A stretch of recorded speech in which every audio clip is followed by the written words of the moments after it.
Should you choose a 15-year or 30-year mortgage? Here's what you need to know. If you're buying a home, or even just thinking about it, this might be one of the biggest financial decisions you'll ever make. And one of the most important questions you'll face is this: should you go with a 15-year mortgage or a 30-year mortgage? The answer isn't as simple as it might seem. Stick around, because we're going to break it all down and help you figure out what's best for your financial future. Let's start by setting the stage. Buying a home is a major milestone, but unless you've got a suitcase full of cash lying around, you'll probably need a mortgage.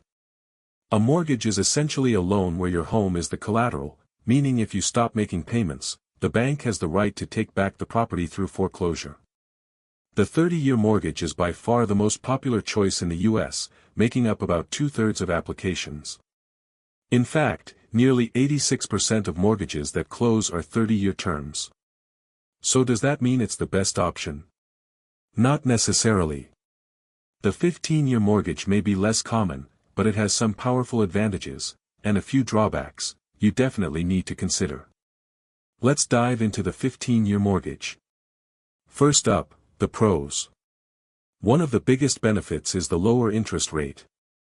Because the loan term is shorter, banks see it as less risky. Think about it, there's less time for something to go wrong in your life that might affect your ability to pay, like job loss, illness, or worse. As a result, banks typically offer a lower interest rate, often anywhere from 0.25% to a full percentage point lower than a 30-year mortgage. Another huge benefit? Faster principal paydown. With a 15-year mortgage, more of your monthly payment goes toward actually paying off the loan, the principal, rather than just covering the interest. So if you borrow $100,000, you're tackling that debt faster, and ultimately paying less in interest overall. In contrast, with a 30-year mortgage, especially in the early years, most of your payment is going straight to interest, not the loan balance. Now, let's talk about the downside. The biggest con with a 15-year mortgage is the higher monthly payment. It makes sense, you're paying off the same loan in half the time, so your payments are naturally going to be higher. Using our $100,000 example, your monthly payment will be significantly more with a 15-year mortgage than with a 30-year loan. That can be a deal breaker for some buyers, especially if you're stretching your budget. So why might someone prefer a 30-year mortgage? Let's look at the pros. First and foremost, lower monthly payments. That makes it more affordable for many buyers and often allows you to qualify for a more expensive home. Plus, lower payments free up cash for other things, like investing. If you're disciplined and smart about it, you can actually earn more in the long run by investing the difference. For instance, if your mortgage rate is 4%, but your investments are earning 7%, you're making a 3% gain over time. That could add up significantly over 30 years. You can invest in things like the stock market, your 401k, or even a 529 plan for your kids' education. But this strategy requires real discipline.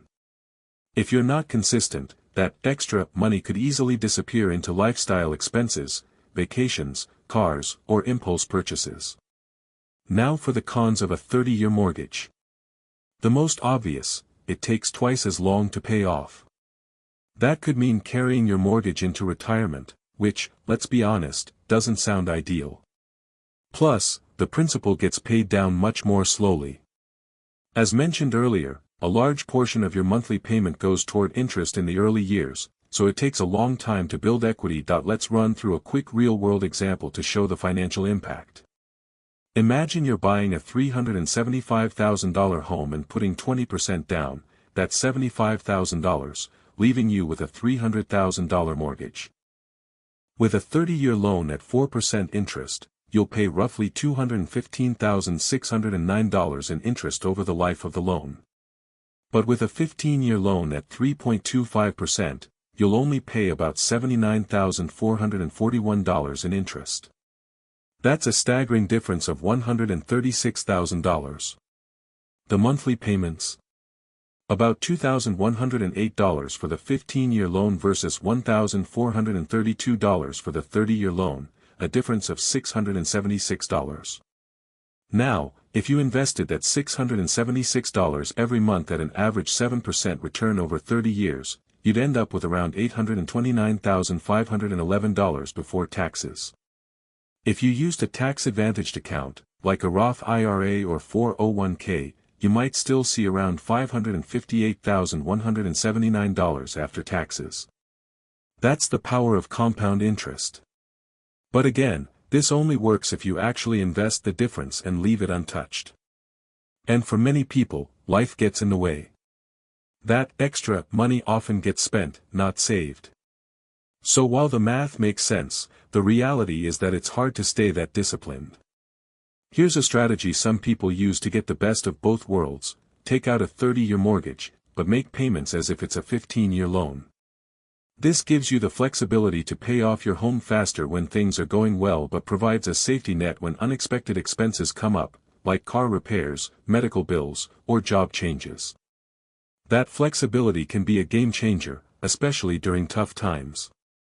At the end of the day, both mortgage types have their pros and cons. The key is figuring out what works best for you. That's why it's called personal finance. There's no one-size-fits-all answer.